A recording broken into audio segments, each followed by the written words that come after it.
everybody, welcome back to the Gamers Lounge podcast. My name is John Meadows. With me, as always, is Eric and Nathaniel. What's going on, guys? Hello. I got to reach over here and hit dismiss. Got too many things going off at one time. Too many windows, all at the same time. Well, now that I got this third one over here, this is where the video is. The Discord is at. So it's like, okay, well, I don't even pay any attention to that. So, but I see it moving out of the corner of my eye, and I'm like, oh, well, let me look over there. And then all of a sudden, things start popping up on the screen. Stop this! Shut this down! This is gone. You don't need this anymore. It's like, oh crap. Too many windows, too many screens. I just need to get another one, I guess, and just put it up here on the top, but a big 50-inch screen, Boom, up top, yeah. Just to have it look like, I don't know, a spy movie or a Jason Bourne movie or something, in some kind of control room somewhere where they're keeping an eye on the Israelis to see what's going on over there, or whatever. Whoever the Afghanis, whoever the enemy was, the enemy of the day was, back in the. I guess it was the Russians in That the 80s. shady guy who lives down the street. Yeah. Have all my cams. I got to look up my cameras to get that shady guy that lives down the street. I wished I had a camera in the backyard last night because I guess it was last night. Took the dog out this morning, and apparently a bird was murdered in our backyard last night. And I was like, oh, really? Who murdered? Oh, yeah. I mean, it ripped off the head. The head was laying over here. The body was over here. And it was like, I come around this morning, I'm like, oh, crap. I just come in the house and go, I got to go get a shovel and a bag. Why? Oh, we got a crime scene in the backyard. Was the dog interested? Or the dog Max was, yeah, when he walked around, that's how I found it. He was walking around my wife has these raised planters. And oh, yeah. I walked around the back of it to see what he was sniffing at, and that's what he was sniffing at. I was like, oh, crap. That's just what you want to clean up at 8 o'clock in the morning. Yeah. But I didn't get the chalk out and draw, the lines so we could have a mystery. Oh, man, what are you doing? I know. I just buried the evidence and went on. We could have had a whole CSI thing going on, with the crazy camera shots. And that's funny. But, I mean, you could have been shouting puns and putting sunglasses on and off all day. Yeah, I could have played Led Zeppelin in the background. Or the Who. It wasn't Led Zeppelin. It was the Who. Yeah, it was the Who. It was the Who. Yeah. But enough about yard stuff. We haven't recorded in a couple weeks. I don't remember why we didn't record last week. Oh yeah. I was busy last week. Ended up, and I was exhausted. Well, I would have. No matter what, even if we recorded next week, or last week, I still would have made. I was pretty pooped from having that yard sale, yeah. But I would have done it.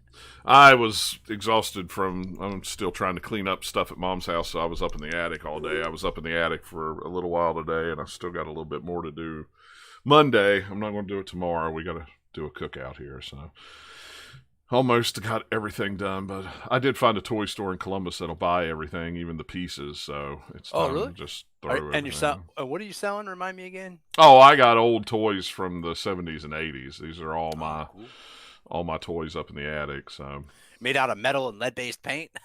No, most of them are plastic, and it's all brittle and fall aparty now. It's crazy. It's how much got some GoBots in there.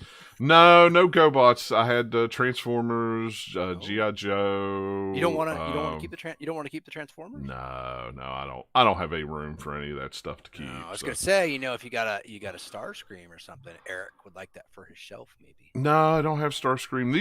These are well played with toys. They are very well played. I'm missing accessories, and Optimus doesn't have a head. Well, maybe an arm or leg. Some of them are just in pieces. John's I pulled apart Optimus and put on the G.I. Joe head. Well, I played with them, and then my great nephew, when they came over, played with them, and they knew nothing about them, and they were 40 years old at the time. So they start pulling and twisting those things around, and they just fall apart. So yeah, they all have suspicious textures that look like teeth marks. Yeah, yeah.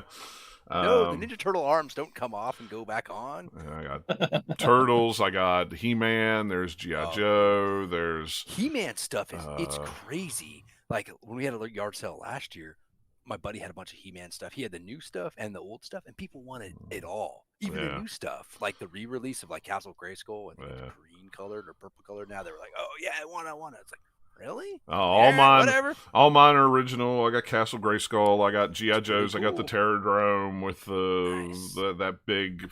Was that thing like on wheel? It opened up, right? Or was The it on top little of it wheels? opened up, and there was Hell yeah. a jet that come out of the top You of it or got something. the GI Joe big like naval ship, or was No, I that? don't have the aircraft So carrier. cool. My buddy That thing, does, that but thing I was don't. massive. That's a big 7 old foot. playset for a kid. Imagine dropping that Good on your lord. toe It or kicking it. was 7 foot. It Ah! was 7 foot long. We'd go over to his house and play with it. His cat liked to sleep on the deck.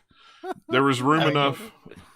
why not? There was room enough for 3 Sky Striker jets, and you know how big those were. Those were about 1.5 feet long. You could put 3 of them on there, and a helicopter, and it had a tower on it that was 2 or 3 stories. It was crazy. I mean, it was nuts how big it was. But yeah, I remember he had it. He had it. Thundercats. There's Thundercats at the house. There's probably some toys you've never heard of. Visionaries, Air Raiders. What else was there? I found lots of Hot Wheels cars.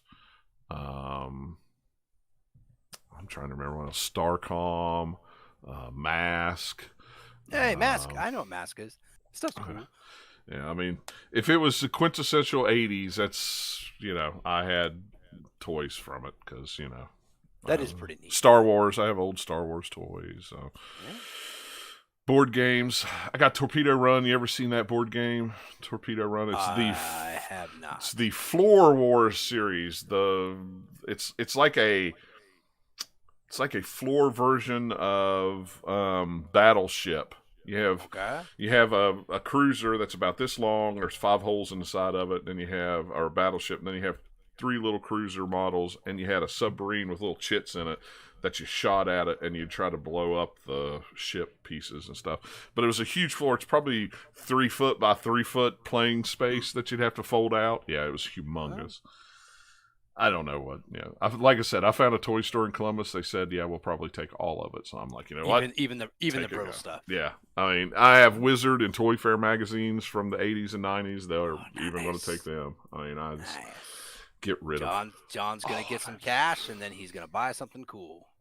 Well, I do have that Ally on pre-order, so yeah, that's probably what's. That's probably what's going to pay for that. Is that.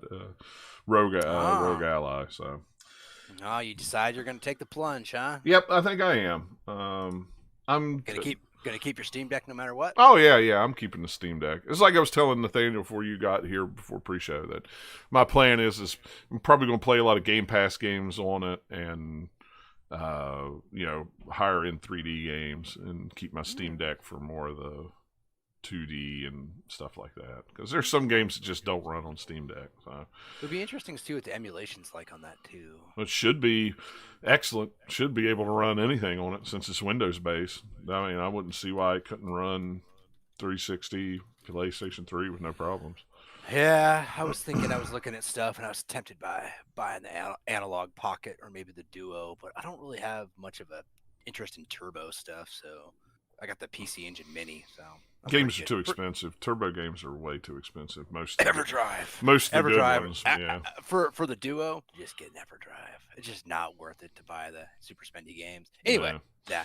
I was thinking, I don't know. I don't know how much I would use the analog Pocket, but I am intrigued. Docking station, stuff like that, and some of the stuff it does. So we'll see. Yeah, I don't know. They make a very sexy piece of hardware. They know what they're doing. Where I'm at with my retro game stuff, that's probably where it's going to stay. I'm not. Yeah, and for me too, it's like the ease of playing it. I'm like, okay, got the Game Boy player. All right, go get the other cart. Yeah. I could blah blah blah all day long. Yeah.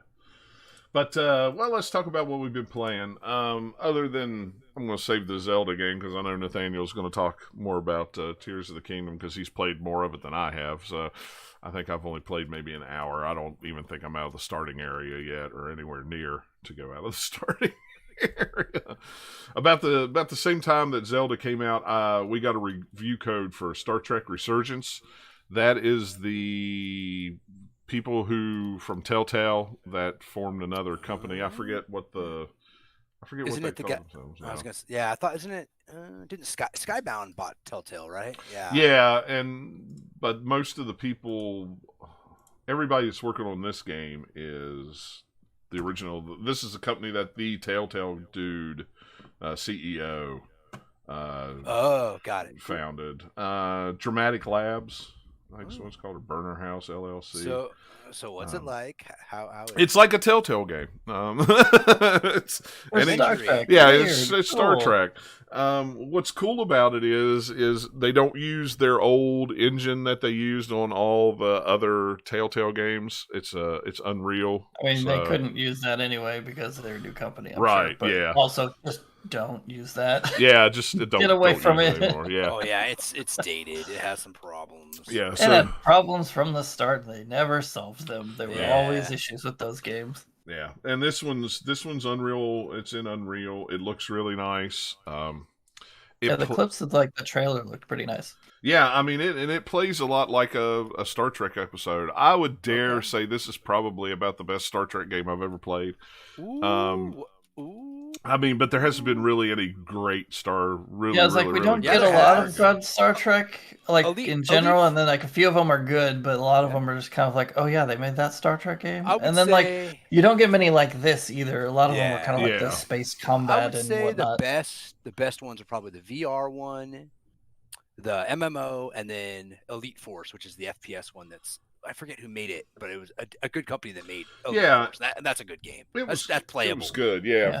Well, this style of game seems like it would fit Star Trek really, really well. Yeah, because you have two different characters that you control in the story. You've got the commander who is the commander who's new to the ship, and because there was some tragic accident that killed the old one and a bunch of crew members and stuff like that.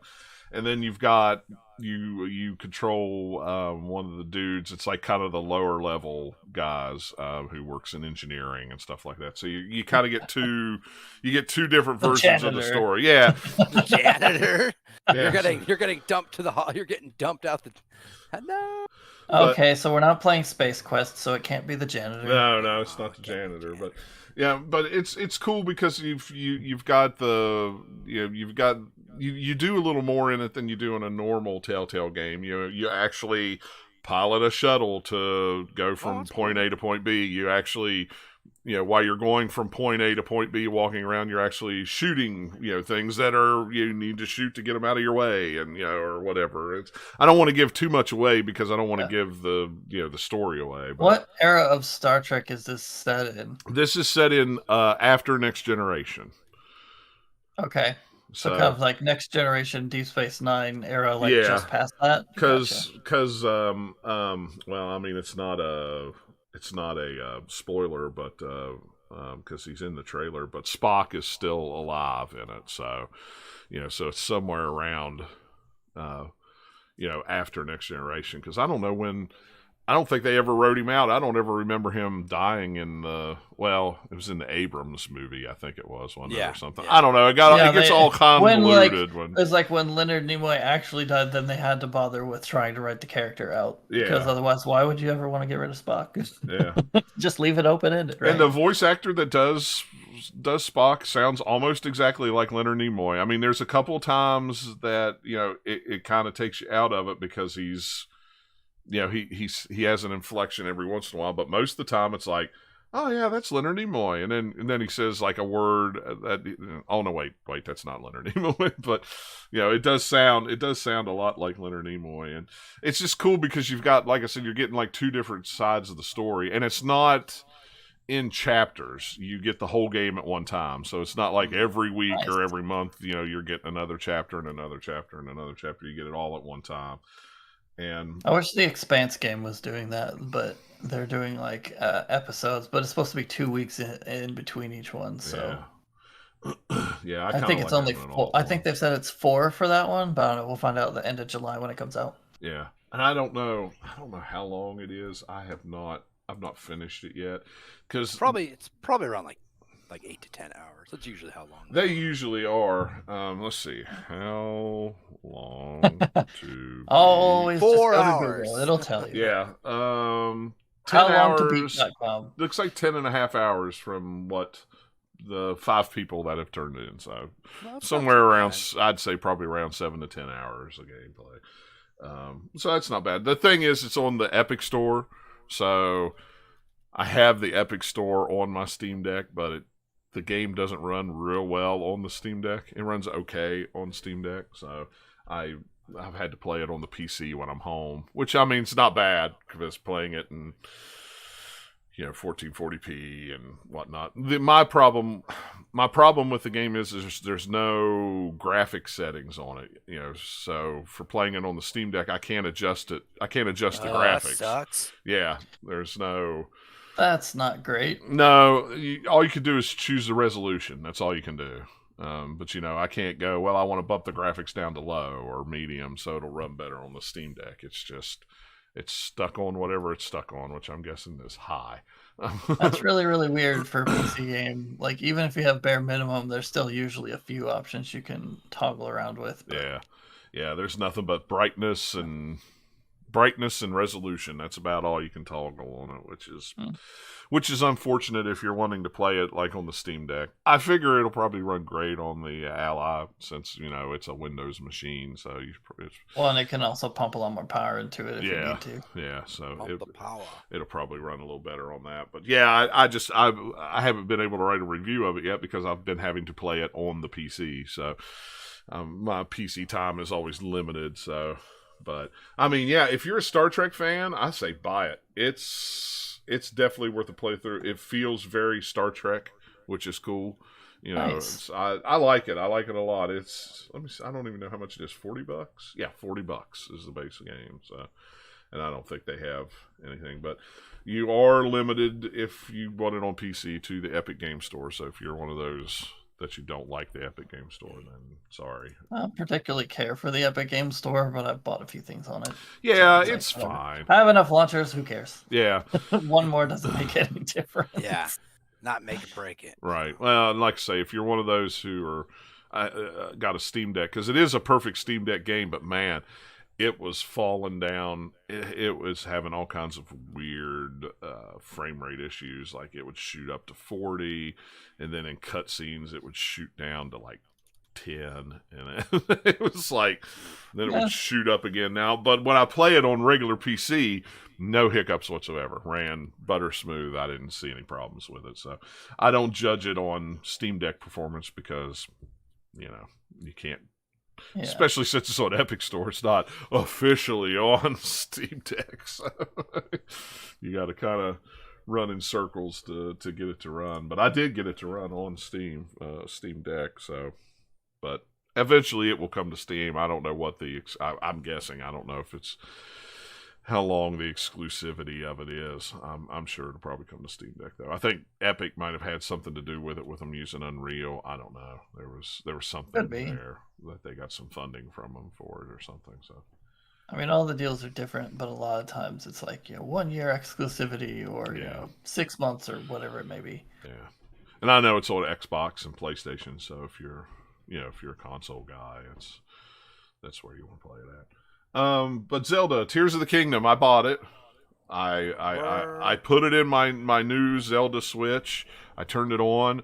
I played the first thing, and then I haven't went back to it yet. So Nathaniel, I'm sure you've put probably 25, 30 hours into it. I'm north of 40. Okay, see, I was going off last week's numbers. I wasn't. Those are outdated. I wasn't factoring in this week. So yeah.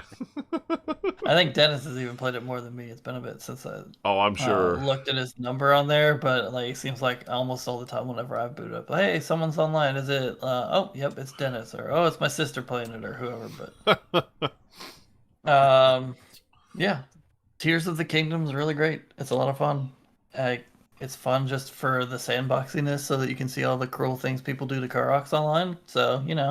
I haven't done any of that, but the memes, all the weird mechs and stuff people build. That's cool. I haven't done much of that. I've been wandering around to shrines and stuff, kind of like I did in Breath of the Wild. Hey, let me unlock all of the map and let me go do a bunch of shrines so I can get more hearts. Well, I guess that's the cool thing about the game. You can play it like that, or you can play it like the build. It's there's a lot of different ways you can play it. So. It's definitely not like Majora's Mask in that it's like we're using the same engine and stuff, but doing something completely different. It's very much like, okay, we took Breath of the Wild, here's that formula again, but we'll add a little bit of quality of life things to the stuff that carry over, and then we'll add like these cool like building, fusing systems and stuff on top of it.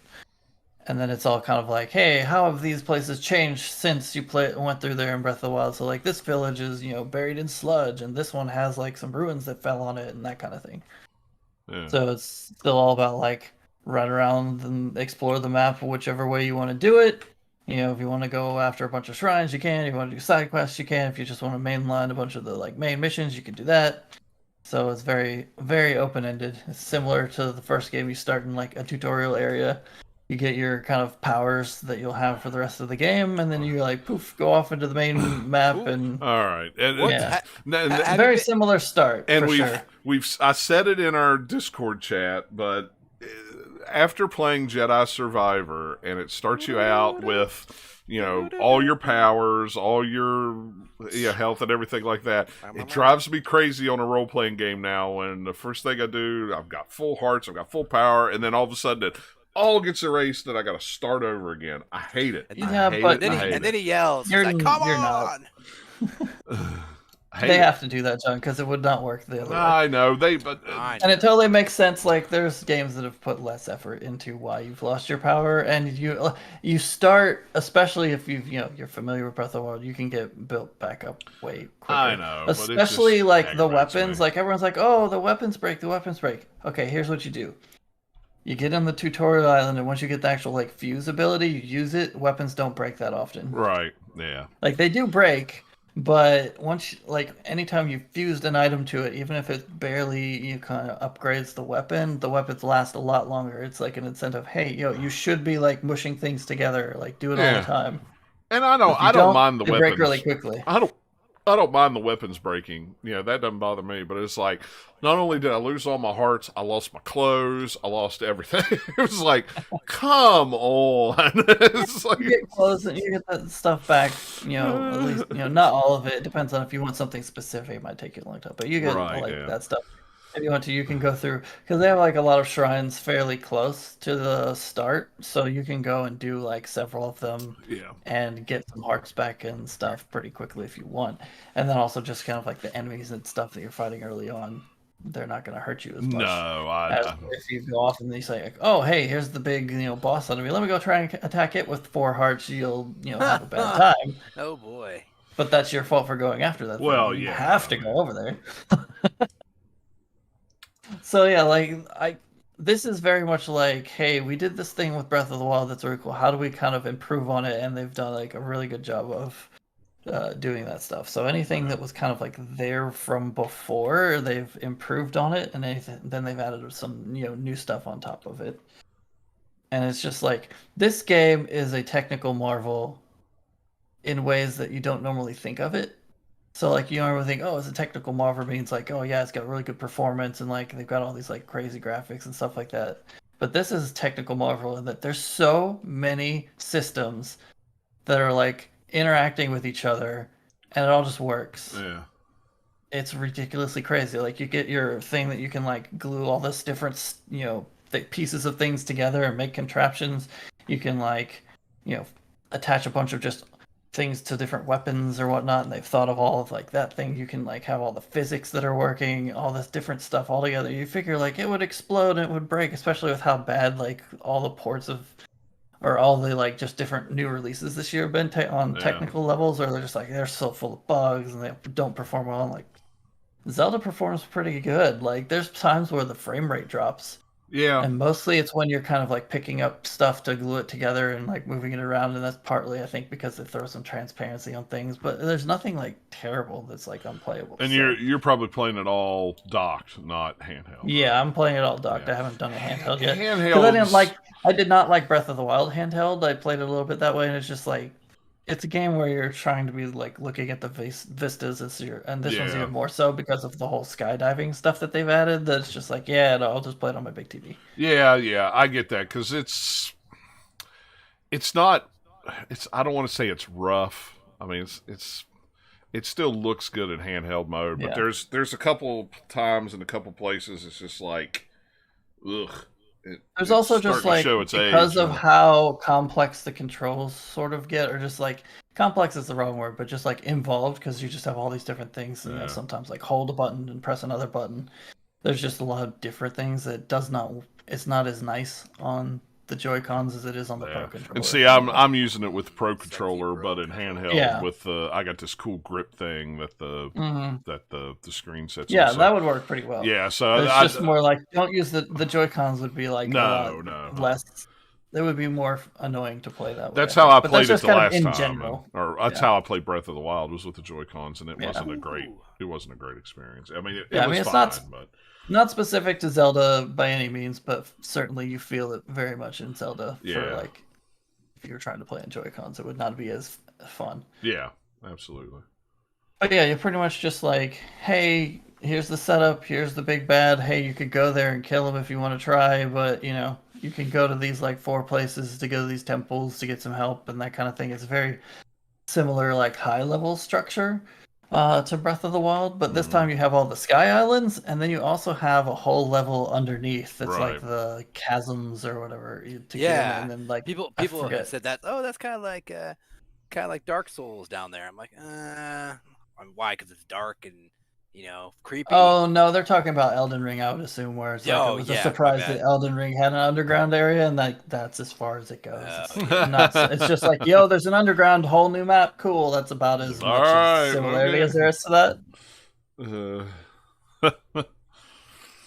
So yeah, it's very easy to get distracted in that game of just like, oh, I'm going to do this thing. Oh, hey, I found this thing. I'm going to do that real quick. Oh, now I'm going to do this. Yeah. And then, oh, wait, now I'm going to go do that thing. And like, hey, what was that first thing I was going to do? I don't know. It doesn't matter. Oh, no, I got distracted. Wah, wah.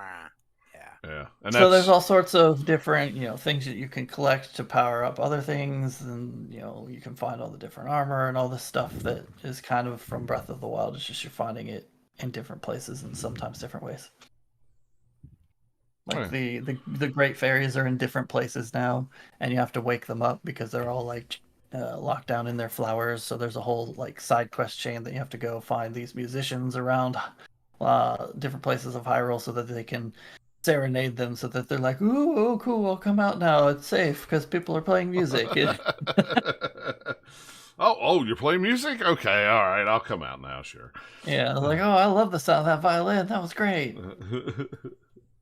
Oh, I guess I'll upgrade your armor now, since you were nice and played music for me. Fine. There's lots of things with kind of like that, and some other side quests, and just some random things you find in the world that take advantage of kind of like the building contraptions kind of aspect of the game.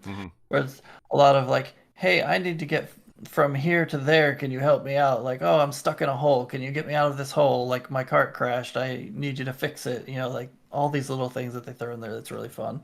Yeah. The Korok stuff now, they still have some of the hidden ones, like they did in Breath of the Wild, where it's just like, oh, hey, there's one hiding under a rock, whatever, that was weird.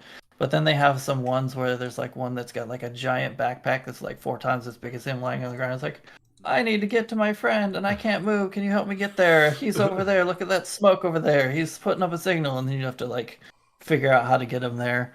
Sometimes you're just like, oh, that's just like 20 feet that way. I'll just pick you up and move you. And sometimes you're like, all right, I'll have to build like a cool balloon to lift you up this cliff. Or that's what I've seen. A lot of people just clip a rocket to them and go, come on. Do that, or like drag them behind your horse, or all sorts of weird things. Yeah, you can get as like ridiculous as you want with it, or you can just be like, hey, I just want the Korok seed, so I'm just gonna carry you over here. Yeah, it's pretty funny, some of the stuff I've seen. So yeah, like it's really, really, really, really cool. Like the big kind of thing this time around is gloom. There's gloom all over the world that if you like touch it, it takes away your hearts until you kind of like are in the sunlight again, and then it will like regenerate. Yeah.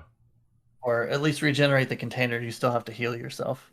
So the whole underground area has that lying on the ground, plus there's enemies coded in it that if they hit you, then it's like permanently kind of like debuffing your total health. So that's what makes the underground area much more dangerous. You gotta be careful in there. But then, like, hey, you can find stuff that will give you resistance to it, just like any of the other things where you're like, hey, if you're in cold weather, you have better attack, or hey, here's cold resistance, here's how to climb faster. Of course. Here's something to climb on wet surfaces. So they have some of the same armor from the first one, and then they have some newer armor sets too that you can get. I haven't gotten all of them by any means. There's quite a lot hidden. They hide a lot of them in caves. So some of the caves that you find, you can go in there and find like a treasure chest. Yeah, that's cool. And then there's some ways you can get pointed at it to where like you find a treasure map and it'll put an X on your map, or you can talk to an NPC before it said, "Hey, I saw this cool thing in a cave. I couldn't get to it, but you might be interested in it," and it'll like mark it on your map. Sounds like or you'll just stumble on it. Sounds like Assassin's Creed. Here's this cool treasure. Absolutely. Yeah, let's go do it. Yeah, or but kind of, and only that like it's the game pointing you to find something you might not find on your own, but not like Assassin's Creed and like, hey, let's vomit a bunch of markers on your screen and go do them. Vomit. It's very much Breath of the Wild where you're like running your own self through it. Like, hey, what's that cool thing over there? Or hey, I'm gonna follow this side quest or whatever. Yeah, that's cool. I think. Yeah, there's all sorts of what I was doing for the first however many hours of the game was like, I'm gonna go find a bunch of shrines so I can get my stamina and hearts up. Right. And to do that, you go to the towers, which are unlocked in a really, really cool way that I won't spoil, but the first time it happens, you're just like, yes, this is cool. I like this way better than the towers in Breath of the Wild. They made this fun. It's a good way. It gives you a really good vantage point for seeing things that you did not have. Because like there, you're just like in Breath of the Wild. Like, how do you climb to the top of the tower? But it's a good way to see all the shrines, which this time have like kind of like a blue and green kind of glow around them. So especially at nighttime, they're really easy to see. And then just like mark it and be like, all right, I'm going to go fly over there. Yeah, I haven't done a lot in the sky so far. I've done some Sky Island stuff, but I've been mostly just running around kind of like the mainland and then underground some as well. Yeah.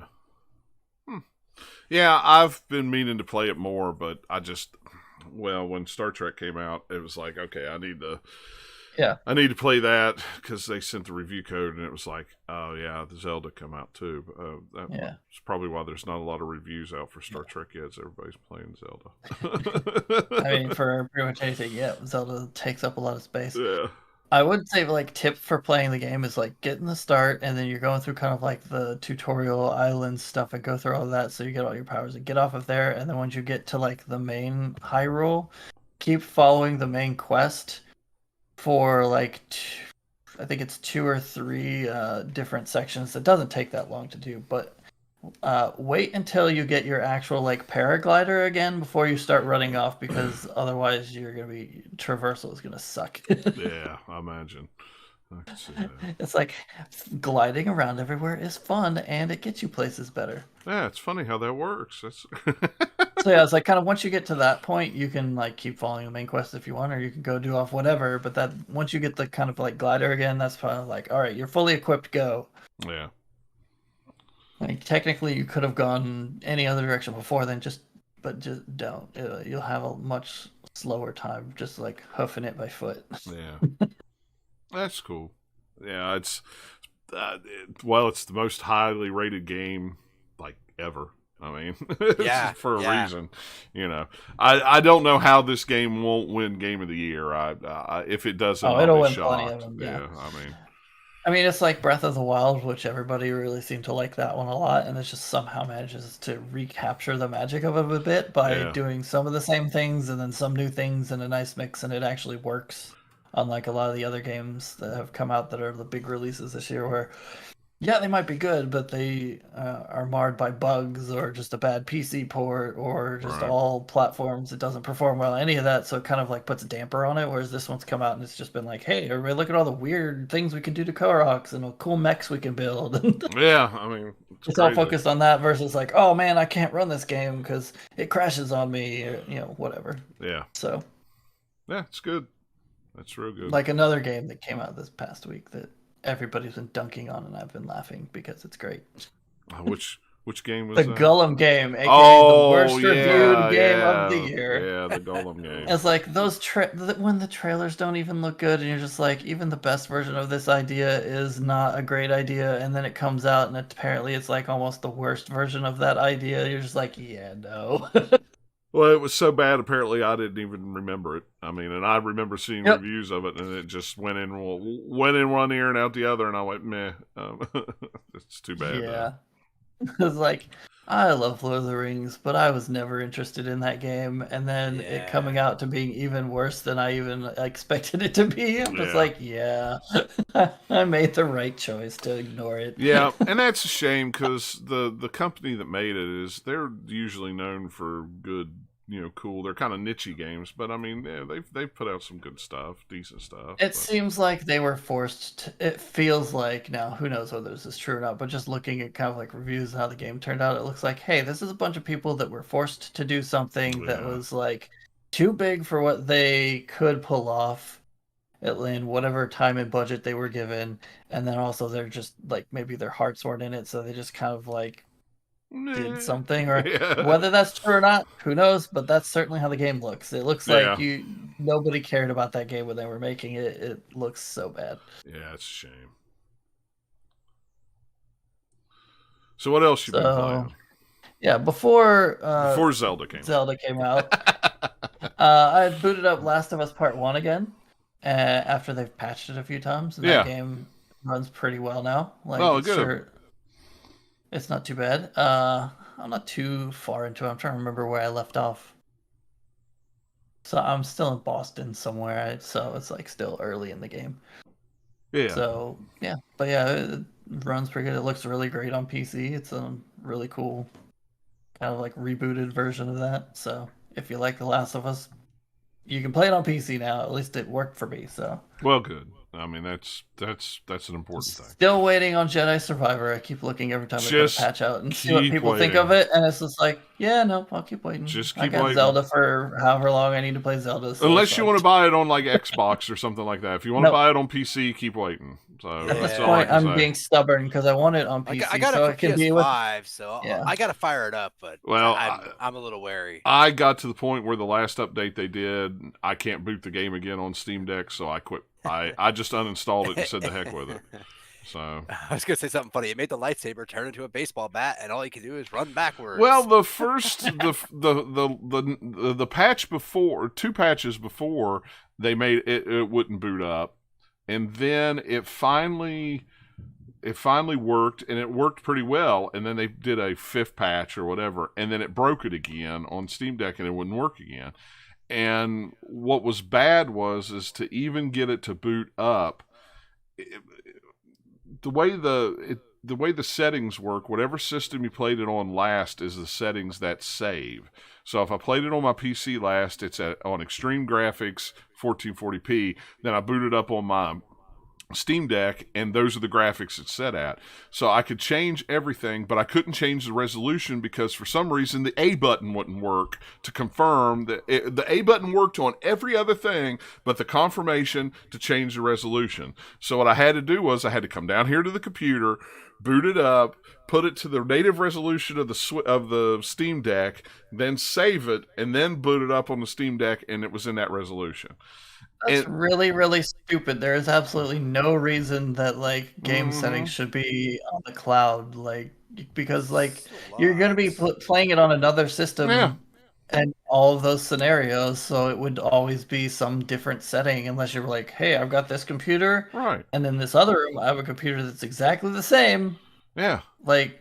That's dumb. Like, why would it keep them between the different, platforms? And just then have different settings, guys. Yeah, and then once I finally got the resolution set on the Steam Deck, it would, as soon as I booted up from the main menu, crash, restart. Wow. Boot up from the main menu, crash, restart.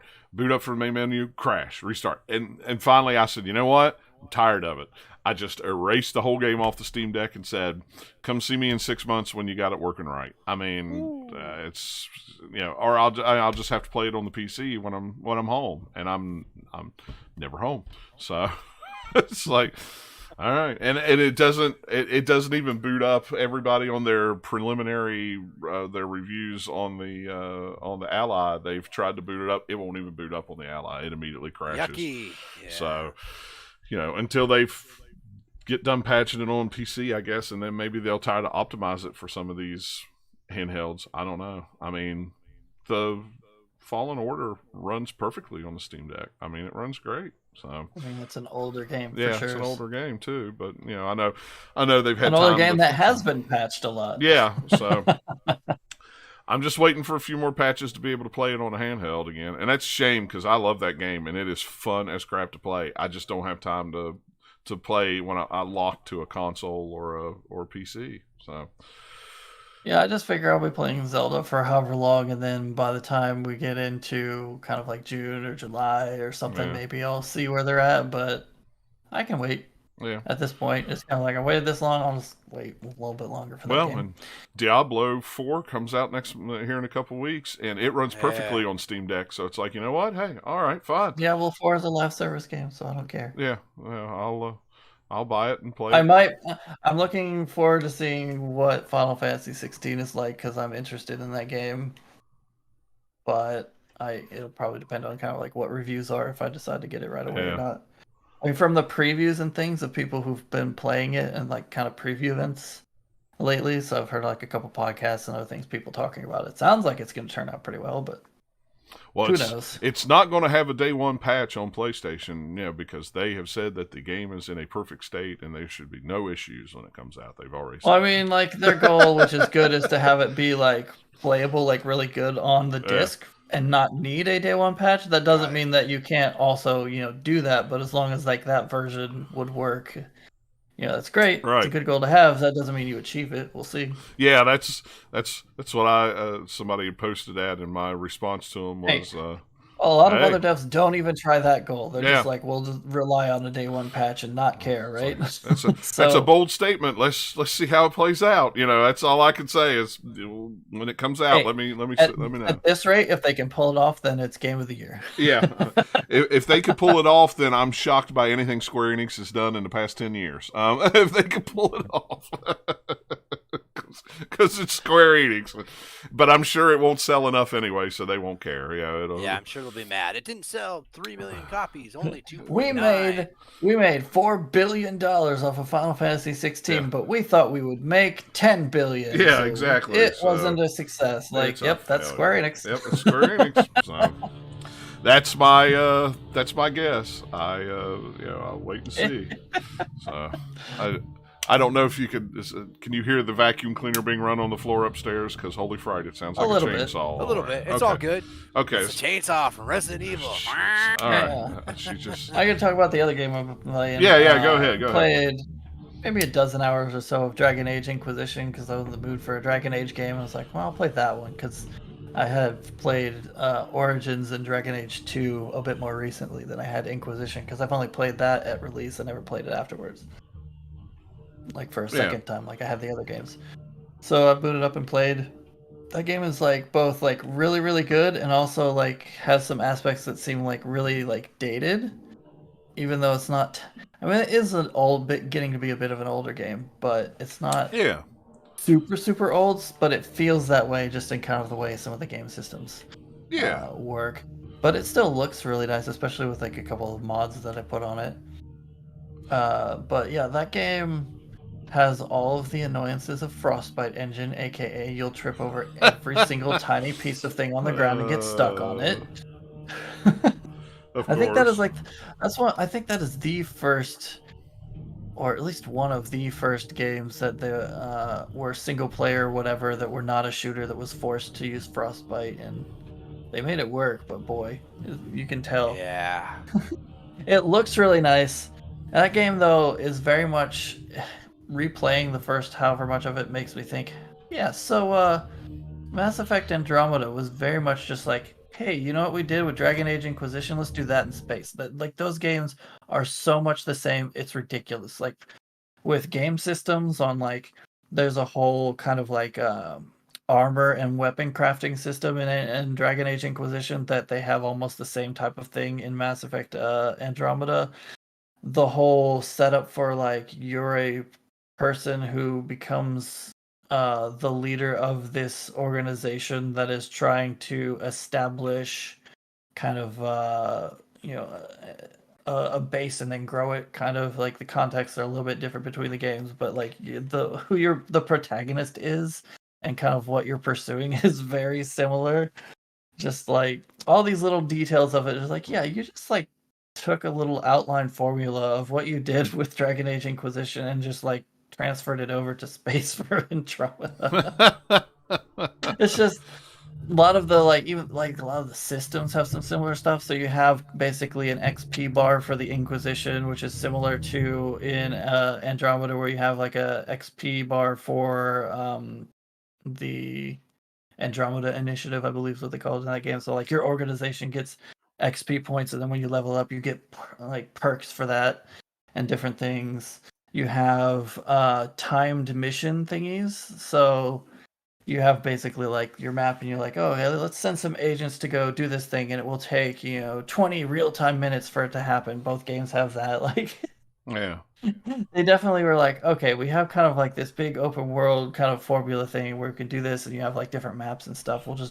We'll use that because we have that framework because we're being forced to use the same engine again. So we'll do that for Andromeda. I think it worked out better in Inquisition than it did for Andromeda, but even Andromeda is still a good game too. Yeah.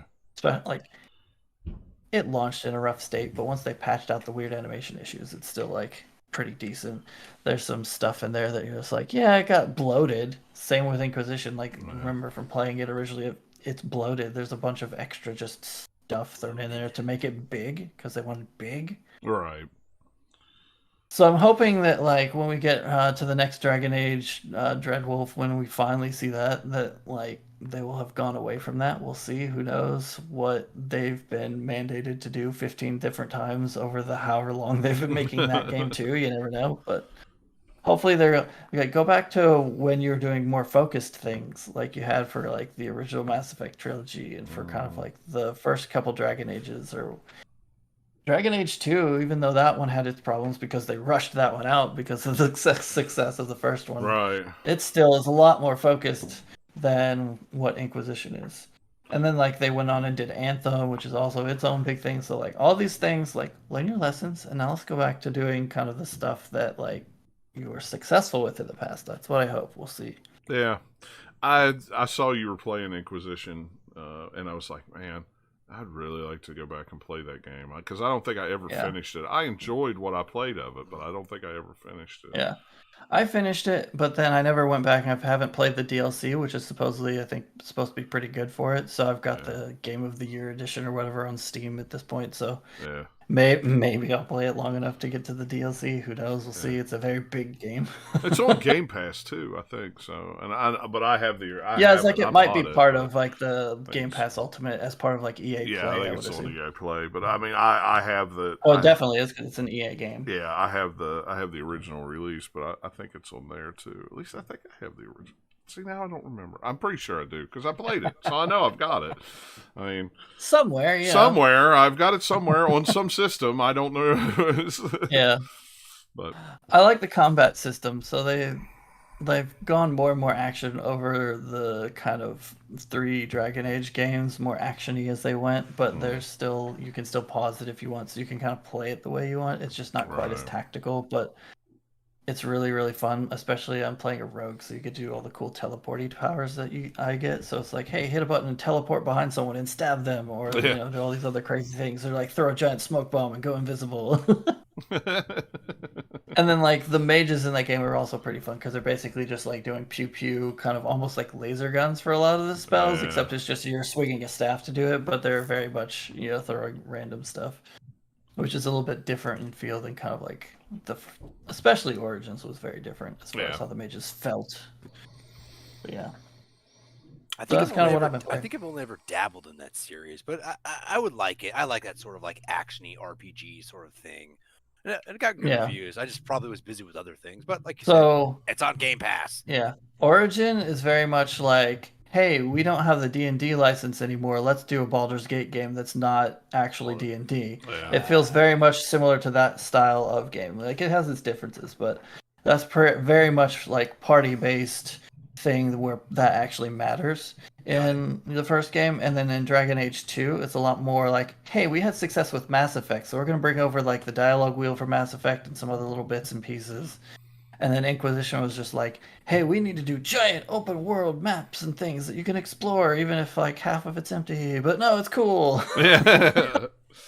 And it has like almost a hybrid of like, it's still a dialogue wheel, but the way that it works is still has like similar to where sometimes it's like the old school where you have like 3 choices, but it's not like this is the good one, this is the bad one. It's just like you can pick what you want. But then it also does have some that's like mood based, which is another thing that they also did in Andromeda, where it's like, hey, this is your aggressive one, and this is your humor one, and this is your, oh, I'm sad, whatever.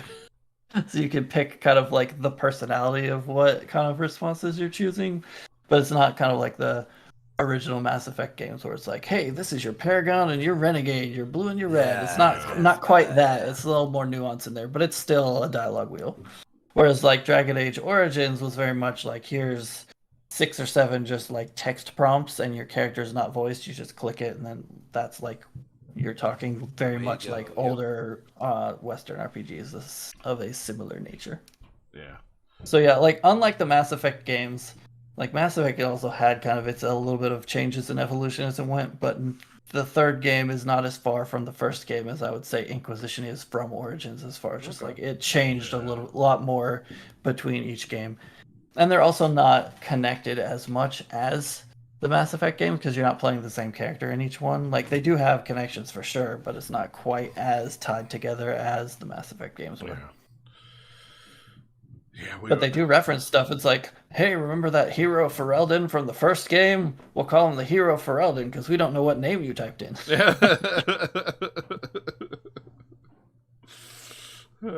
Yeah, I really like the Dragon Age games. I have not played them in forever, but I saw you playing. I was like, man, I really want to.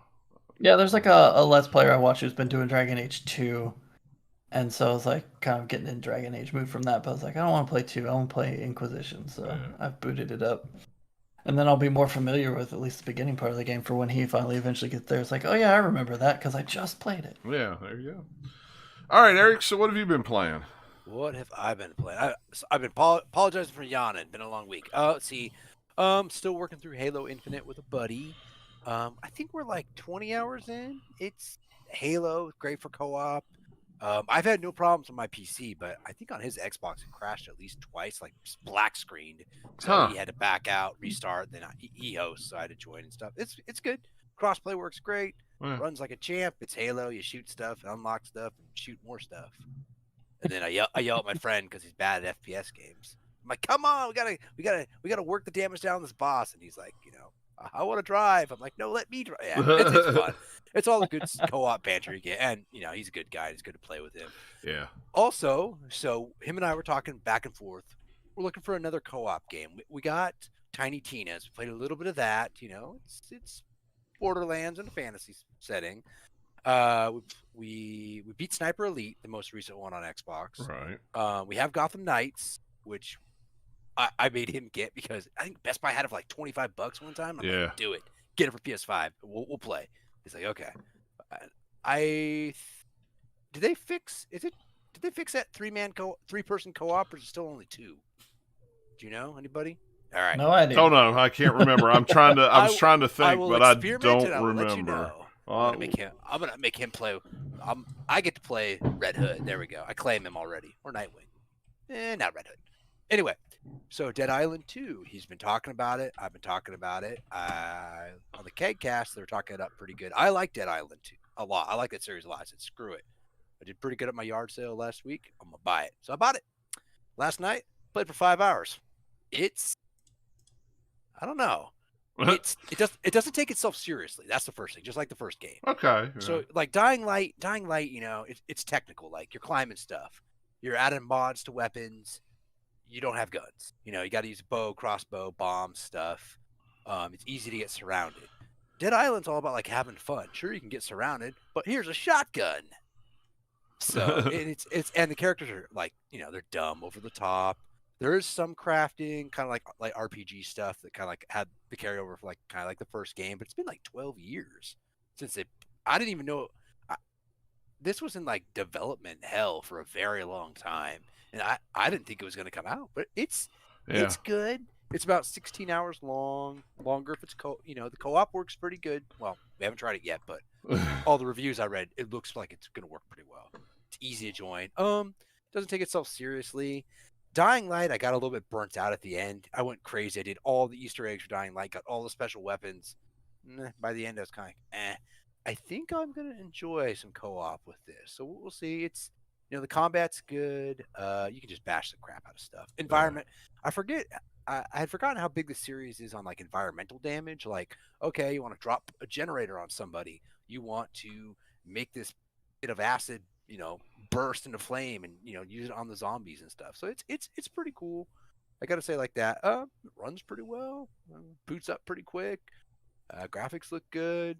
I mean, I think back to like this is one of the very first games Deep Silver sent me to review way back in Gooser Nation days. Yeah. They sent me this, Riptide, that was the second game, right, which was not very good, and Metro, The Last Light. But it's been, so Dead Island 2, I'm pretty happy so far. I'll play some co-op this weekend tomorrow, and I'll report back. But cool. If you're not a huge if you're not a huge fan of the series, probably wait for a price drop, maybe like $30 or $40.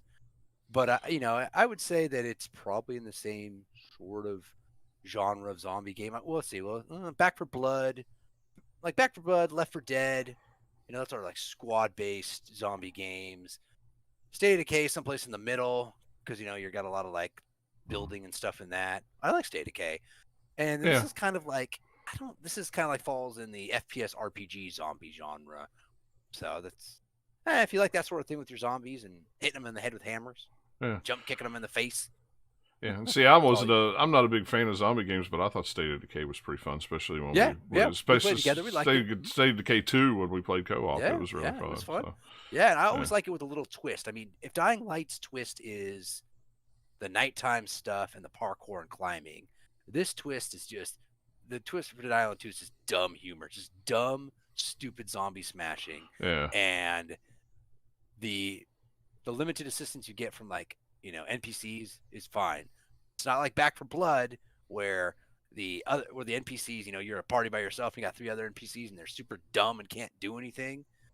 So all right, it's good. I mean, like I said, if you're a zombie fan, you like smashing things, I would say it's worth it. If even so, maybe wait for a price drop. But it's been fun so far, and that's it. Cool. Just those two. I meant to play more, but got busy.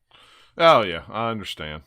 I would like to play more too, but if only I had more hours in the day. Yeah, really. If only I had more days off and more hours in the day, it would be really nice. Why isn't there a third day? We need another Sunday. They would just make it another. They would make it another work day. That's why. It's like how that would go. There are 2 days and that's all you get. It's like okay. No. It's Sunday too. You can't work on Sunday too. I have religious reasons that I can't work on Sunday too. On Sunday too, I don't know. I can't think of anything quick enough. It's like Sunday too.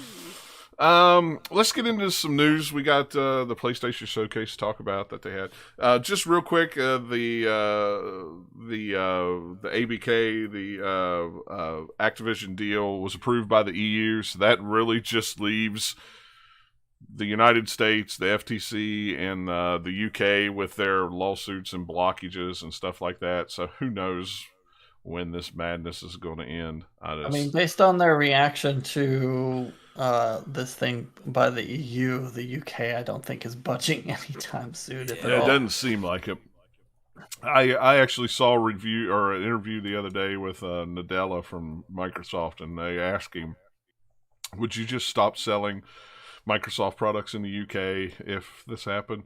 Well, let's just see how it pans out. I'm like, really? You're going to block out the UK from Xbox stuff? Okay, all right. That would be that's a bold move, Cotton. Let's see how that works out. It's like, there'll be a lot of VPNs coming alive in the UK. That's for sure, probably. So. Yeah, it would be. I don't know.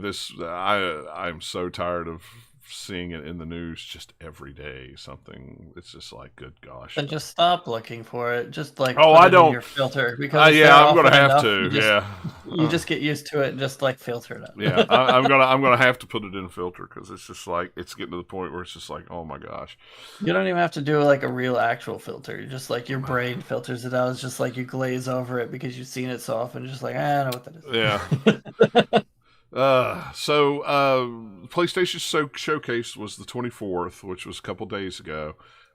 First showcase they've had in almost 2 years. I think it was somebody said 600 days was the last big showcase. I think it was 2021. They didn't do one in 2022. Yeah, they didn't do one in 2022. Really, it was a lot of third-party stuff, and there was a weird thing next to last that I don't understand. So it really, to me, it took the air out of a lot of things. Helldivers was announced. Helldivers 2, which looked pretty cool. I'll have to go back and play the first one, because it was like isometric, right, or top down, kind of like. You know what? It's been so long since I played it. I cannot remember. It was free on PlayStation Plus, I think. It had a cool art style. Maybe it was a twin stick shooter with like a kind of World War II retro-y feel. That's what I kind of think. Yeah, or maybe I'm off of left field. I don't remember. It's been so long. I can't remember either. I remember playing it. I enjoyed it. It looked really cool. It had co-op too, I remember. Yeah. Mm-hmm. And the new one looks really cool too. I was wrong. It's a space twin stick shooter. Whoops. Oh, okay. It's still pretty cool though. It's top down, Yeah. buddies and stuff. And it'll be out this year on PS5 and PC, so that's cool. Might pick that up. Yeah. Yeah, it sounds like any of the games that are day and date on PlayStation and PC are their live service things that they've got coming out. Mm-hmm. That's the scuttlebutt. Yeah, that seems to be the way. I'm just trying to pick out a few things. Well, there's quite a lot that thought looked cool. Like one of the they had a bunch of kind of like indie type games, sort of the beginning, and Sword of the Sea, which is the next game from Abzu and the Pathless, and like goes all the way back even to like Journey. Some of the people worked on that, and it basically looks like, hey, remember Journey? This looks like that, except you're surfing on a sword. Yeah. And there's a half pipe. Do you like half pipes? That was cool. I don't know. It just looks really pretty, and like I like all the stuff that they've made in the past. So I will definitely be looking forward to this game, seeing how it turns out. The bad thing is the article that I pinned in here is IGN, and they did not go in the order that it was. It's just random. It's just random, and they don't random order. I don't even see that game. That's what I was looking for. It's in here. It's like halfway-ish down the article. Because the it's plucky giant squid reveals Sword of the Sea, and you're talking about a different game. So, the plucky squire. Plucky Squire. Yeah, that thing. That looks even better than the first time that we saw it, like last year. It looks really cool. Yeah, it looks really cool. Yeah, there it is. Giant squid swords of the sea. Jeez, that was so hard to find, because I was trying to find it while you were talking about it. And I was like, where was it at? Where's it at? And that Neva, is that how you say that? And Neva? I don't know. The Gris people this game that's coming out in 2024. I was interested in that one. Yeah, the art style of that one's really pretty. Yeah. Even Cat's Quest, I'm interested in that one. The first one, the last one was really, I really liked the Cat Quest games. And when I saw they're doing a pirate version, I'm like, okay, I'm all for it. I'm here. Let's go with that. It was. I don't think I played the first one, but I definitely like the art style, and it's definitely it looks like it would be fun to play. Yeah. Yeah, it was a good game. I liked it. So there was a game in the indie part too that what was it? Towers of Agasaba, something like that. That looks very much like, hey, we like Breath of the Wild. We'll do something kind of like that with a little bit of a different art style. There's a paraglider too. That's all I could think of was like, hey, they're finally going to get Breath of the Wild on other systems than a Nintendo system. It even has like the thing that you pick up. It has the same like little sparkle on it that you have for like items in Breath of the Wild and now Tears of the Kingdom. It looks very much the same. We have the glider,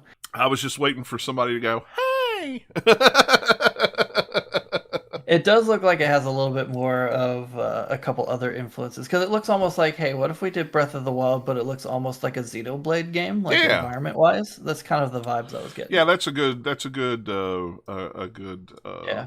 analogy. I didn't think about. I'm not sure how big or small of a team is making that, but hopefully it's good. It looked pretty anyway. Yeah, it does. It's probably like 4 years away. Who knows? Yeah, it's hard to tell. The problem that I had with the showcase was a lot of the games, except for the Spider-Man, a lot of them, if you noticed at the bottom, this game is on PC, this is not in-game graphics. It was just a cinematic trailer, and it was like, okay. Well, I mean, most of them were just cinematic trailers anyway. Yeah. Like, it's not like they're even trying to be gameplay, because a lot of these were just announcements. So, like, hey, here's a new IP from Bungie. Cool, but it's just a cinematic trailer. There was a very cool trailer, but it's like, and I didn't even know what's the game gonna be like. I don't know. We're calling it Marathon. Cool. I doubt it has anything to do with the old Marathon game. Probably not. I doubt it. They like their name, I guess. Maybe it does have something to do with it. It certainly doesn't look like those. No, it doesn't. But I mean, if it's a reboot, maybe, or I'm sure it's an online co-op thing, so it may even be a Destiny style. Well, what came out afterwards? It's very much like it would be like the Division.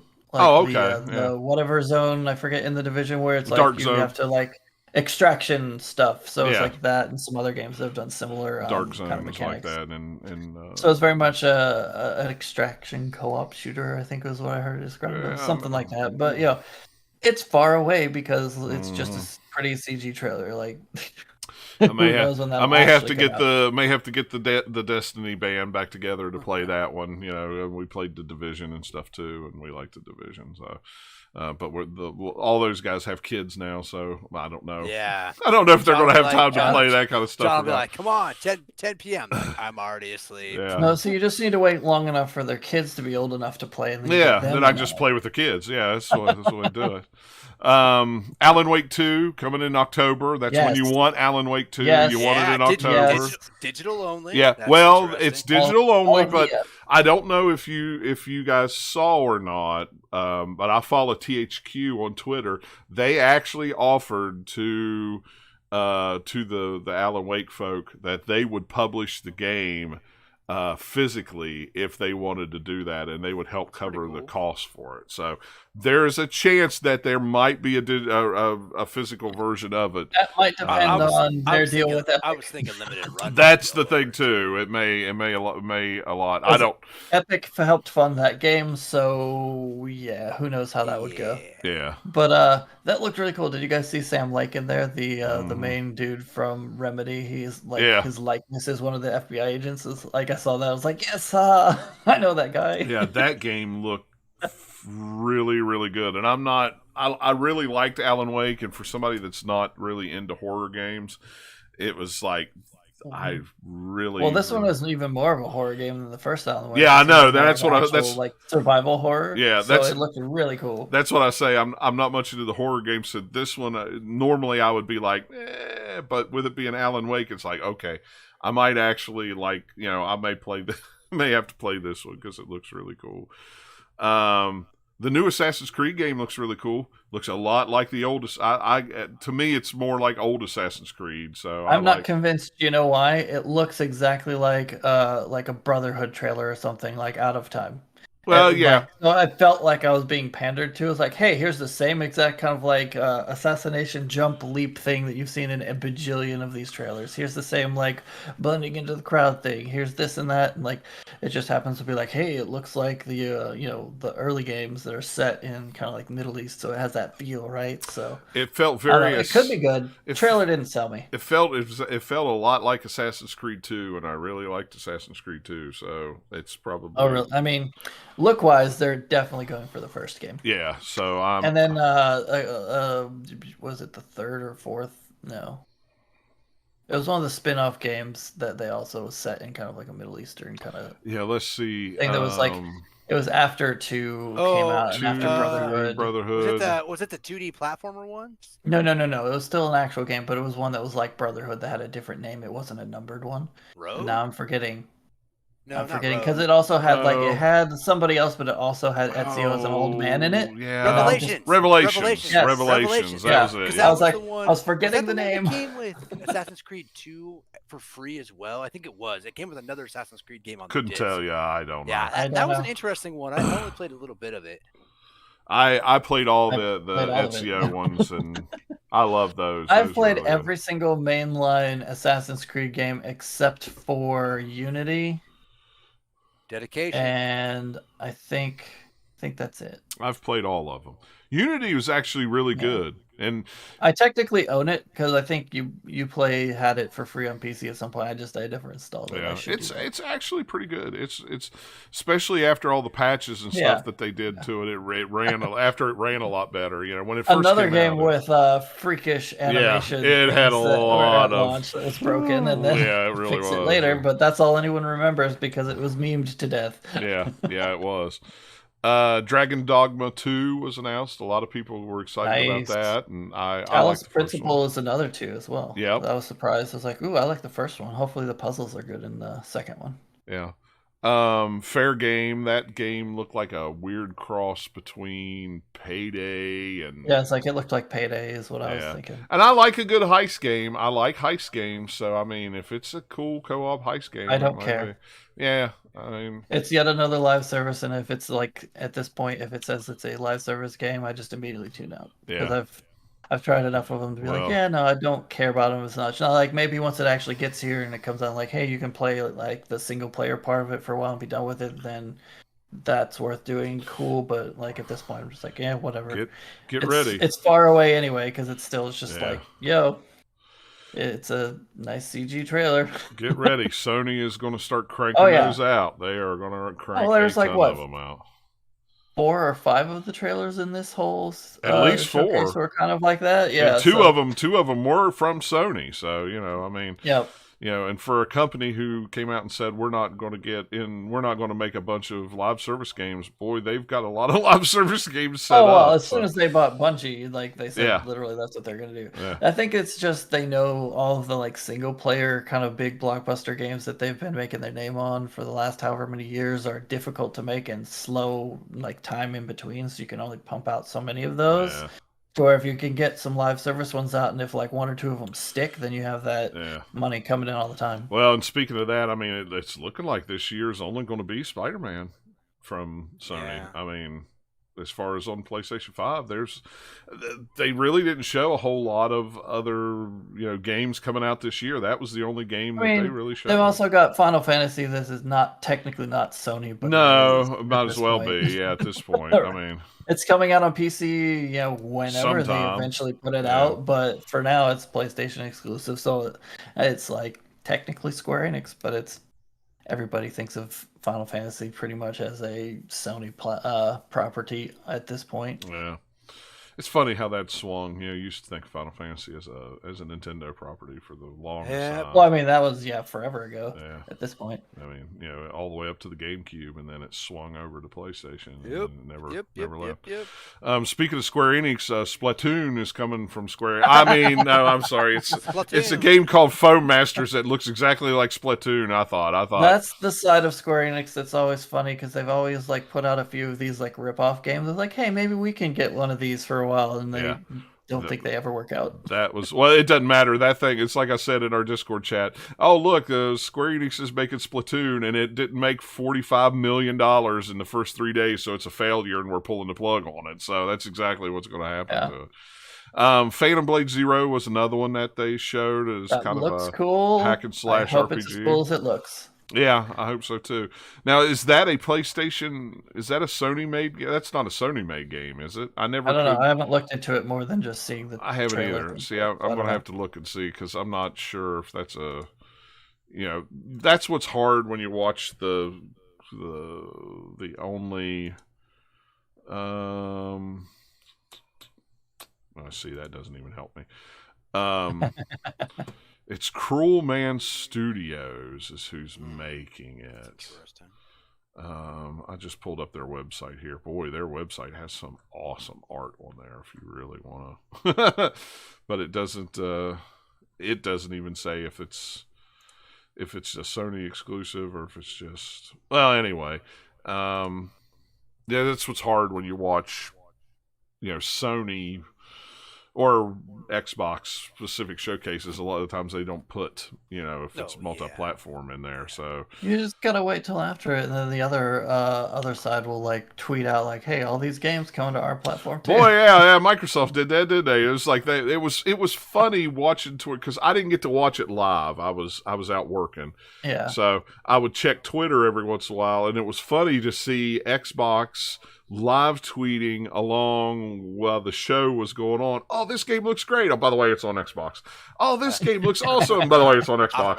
And then I mean, that's what most games at this point anyway. If it's not like PlayStation Studios or a Microsoft Studios game, it's a third party. It's probably going to be on most places, except for the few exceptions like Final Fantasy, where you have kind of like an exclusivity deal.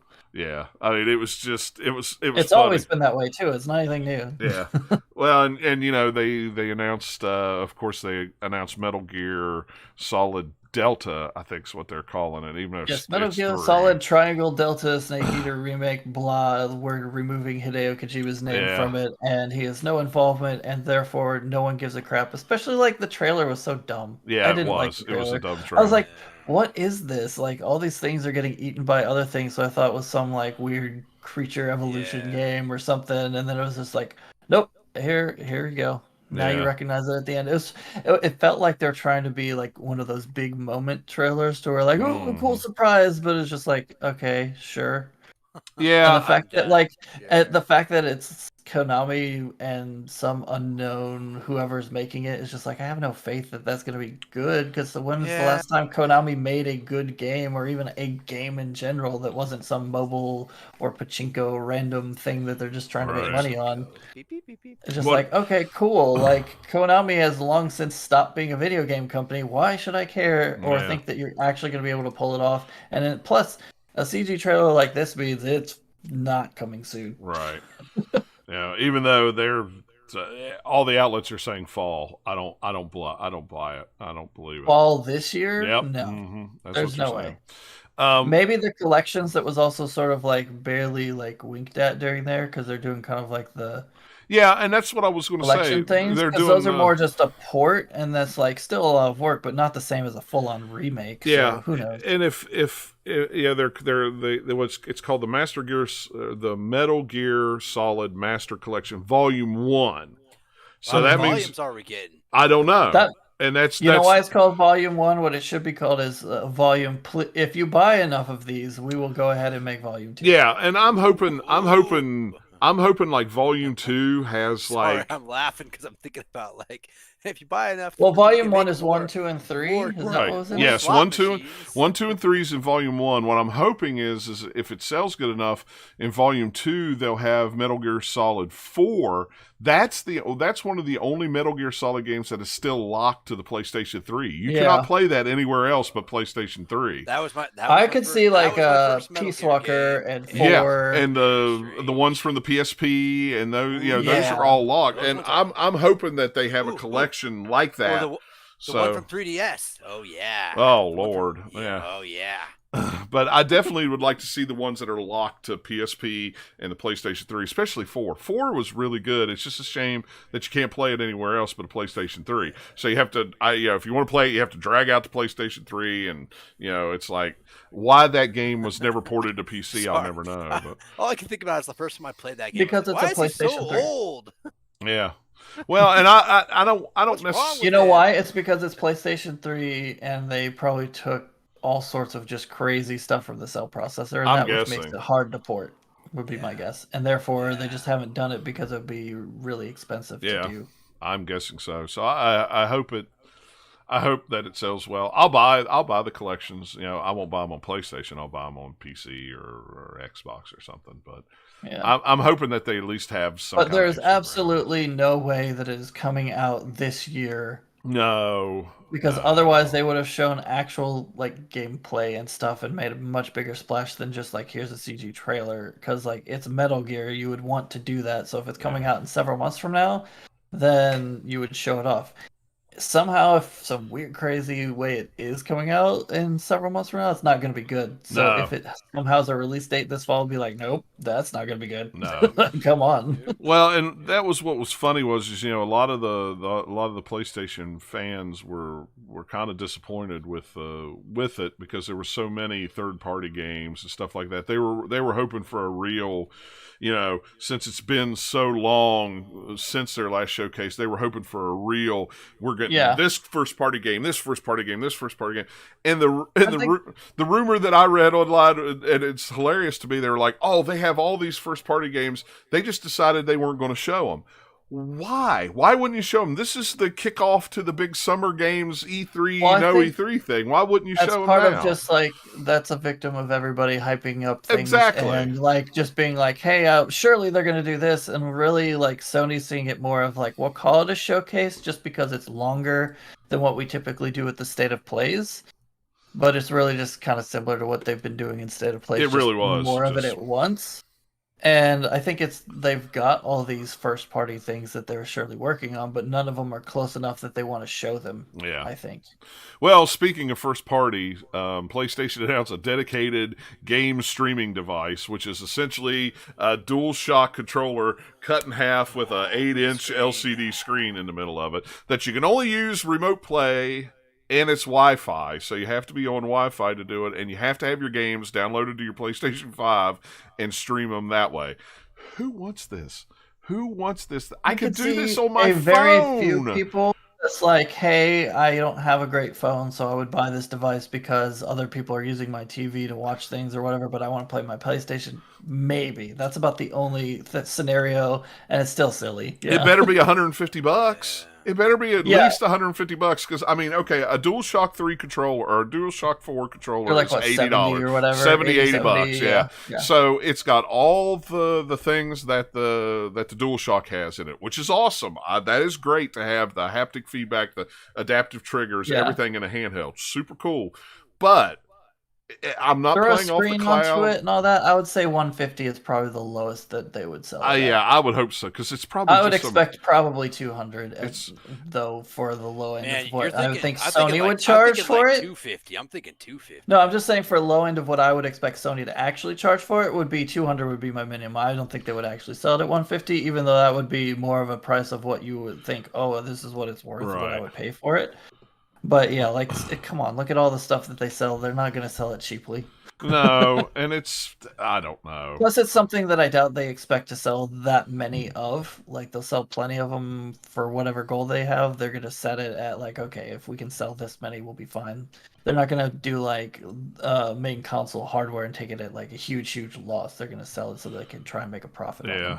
All I could say is I bet you $20 at some Android-based tablet that's shoved in there. Somebody going to hack that thing, and they're going to play emulators all day on that thing. Well, it's just it's how much any actual processing is in the tablet thing itself. Well, that's true. You don't need that much processing to do a streaming device, really. Yeah, I don't know.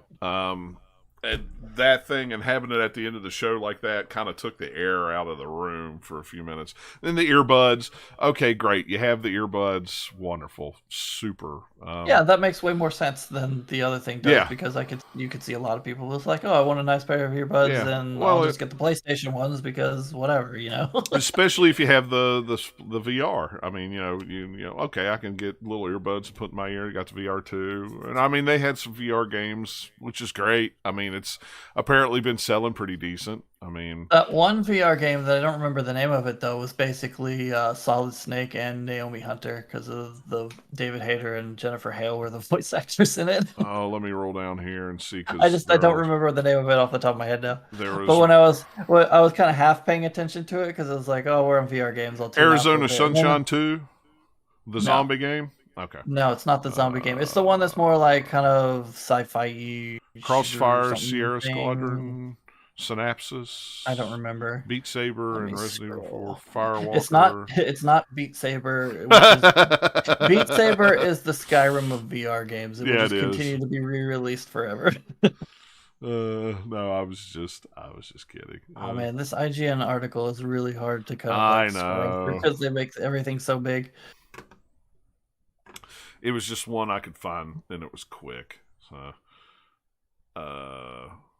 yeah, they're all down at the bottom. Yeah, I think it's the Synapse one. I'd have to watch the trailer again to be sure, but look at the thumbnail. I think that's the one. But anyway, it was just something that stuck out because I was like half paying attention. I was like, wait, I know those voices. Oh, it's a VR game. Yeah, okay, whatever.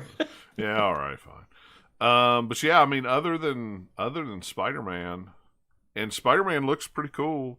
Looks a lot darker. That was definitely a good thing that they showed a lot of Spider-Man. If they just shown like a small amount of it, I think people would have been upset. But there was a good, like, what, 5, 10 something minutes that they just kept going through. 10 or 15, 10 or 12. It was a pretty long look at it. And it's like, it looks like, hey, what you would expect from it is like, hey, it looks like the Spider-Man games that they've come before just improved upon. And it looks a lot more, you see a lot more detail because they're just on PlayStation 5 this time. So yeah, I predict it will be a very fun game because Insomniac is good at making those kinds of games. Yeah, they were very good at them, and I will enjoy it. I mean, they know what makes Spider-Man fun. I like the whole Hunter the Craven or Craven the Hunter thing. That's always been a character that I think that would go really good in the movies that they've never really. I'm trying to remember. The original trailer had like a tease for Venom in it, right? Mm-hmm. Like actual Venom. Did we see his face in that, or did we hear just like a voice? We just heard a voice, so I'm guessing it could have been just the symbiote because they had the symbiote dark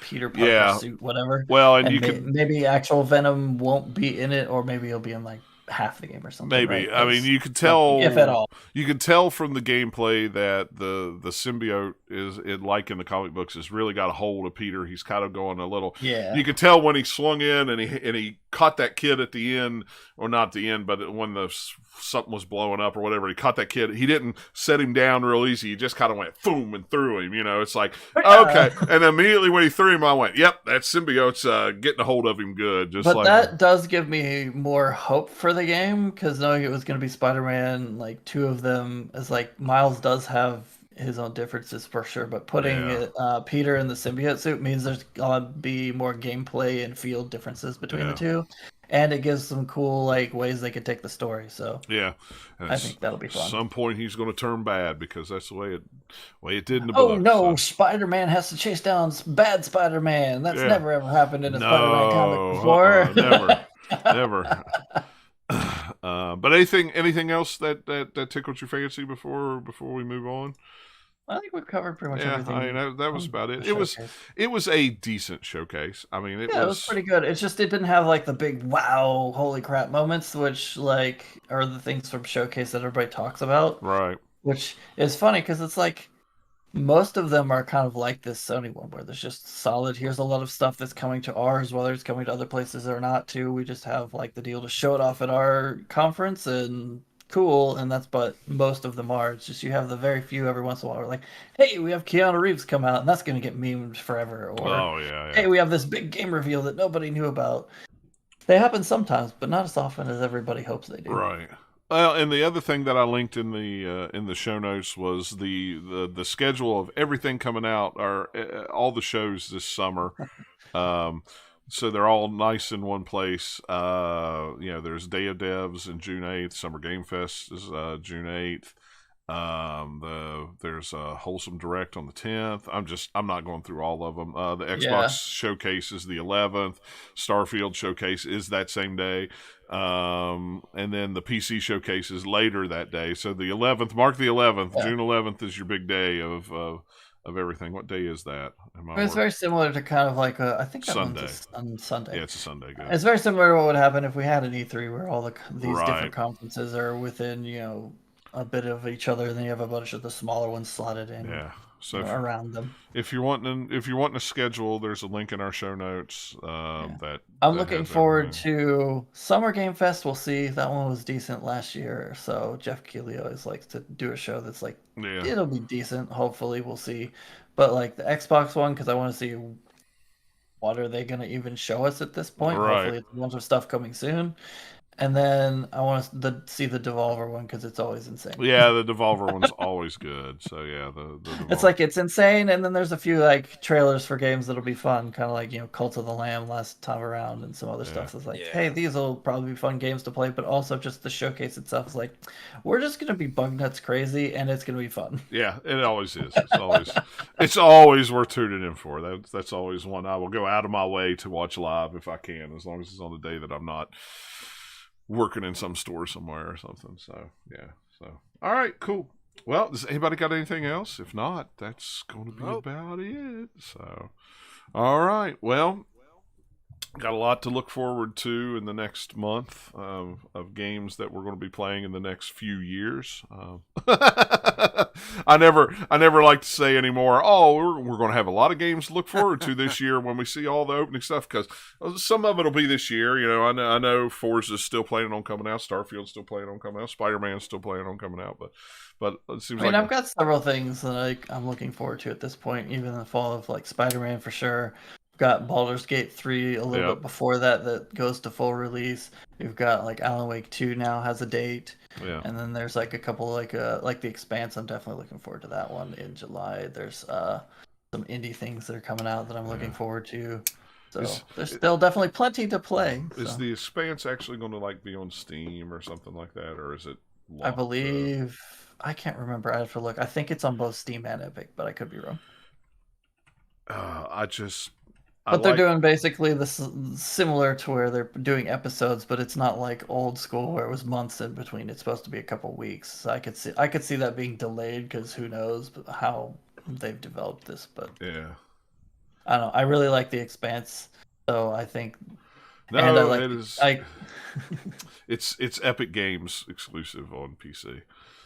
I thought I saw a Steam logo on a trailer, but again, I'm looking on their website. It's wish list on PS5, Series X, and Epic is what it says. So anyway, I love The Expanse. I love the character of Drummer. I think that all fits into a Telltale game nicely. So I'm hoping it turns out well. Yeah, I'm sure it will, and I'll pick it up. Well, I'll have the Ally by the time it comes out, so I can buy it on Epic Game Store and play it on that. Those are the kind of games I like to play on handheld, because it's like they're good story-driven games. They don't take, they're fun to play. So I'm kind of excited to get the Rogue and see how it goes. I've already got a expansion SSD coming to put in it. I'm going bigger already. I'm going day one big. I'm just, as long as I can reinstall everything day one.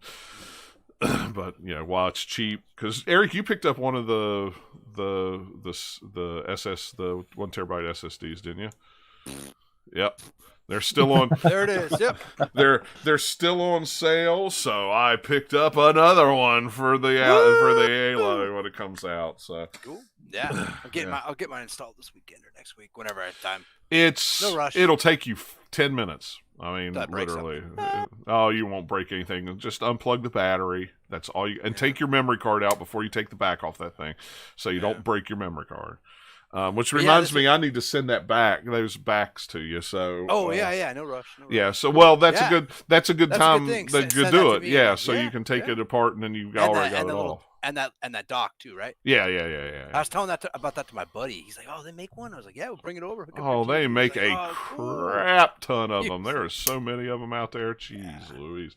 Why would I want that? I'm like, well, put on TV, big screen gaming.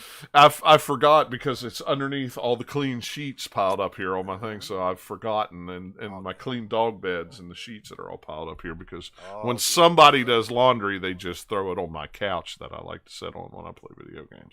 Not naming any names. They're listening. All right. And on top of it is a Zelda Collector's Tears of the Kingdom Collector's Edition. So, as I just throw my stuff around, because I come home and go, oh, it looks awesome. Put the game and think that. That's me. I'm like, oh, cool. Look at this thing I found. It'll go on the shelf a month later. Oh yeah, that thing. Oh yeah. I forgot about that. So yeah. All right, guys, we're going to call that a show. Thanks a lot for hanging out and listening. Like I say, if you want to come watch us live, follow us at GEL_podcast on Twitter. That's when we tweet it out. if you want to catch any of the links, anything like that, just head to the website. When I post the show on the RSS feed, the show notes will go up on the website at the same time. So there's links to all that stuff there for your great summer gaming stuff of coming out. Whatever you want to say. All those cool shows. Those non-E3 shows that are really cool. So, all right, guys. Well, again, thanks for hanging out and listening to us, and we'll catch you all next time.